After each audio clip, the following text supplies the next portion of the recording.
Mungu ana wakati wake kwa kila mtu. Petro aliamaka, adui yangu anikosea mara ngapi? Mwalimu akasema 7 mara 70. Msamehe.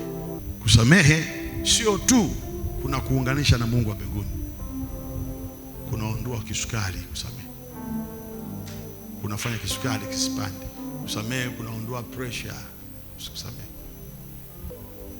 muhanga wa kwanza na kutokusamehe unakuwa wewe mwenyewe. Pita njia ambazo hakuna kinachokwaza. Ipende afya yako. Kaa mbali na watu ambao kila wakati wanakuwa sababu wewe kukwazika, kuingia kwenye matatizo. Biblia inaruhusiwa samehe. Achilia watu. Moyo wako usiwe gereza.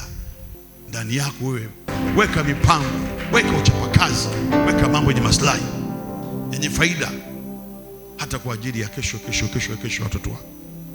Hapa mahali watu wengi wamekwama, watu wamechanganyikana. Tunaishi na watu hao wana madhaifu kibao, wana matabia kibao, malezi yetu tofauti, uelewa tofauti. Kama hautakuwa na moyo wa kusamehe, mpendwa, na vidonda vitapona.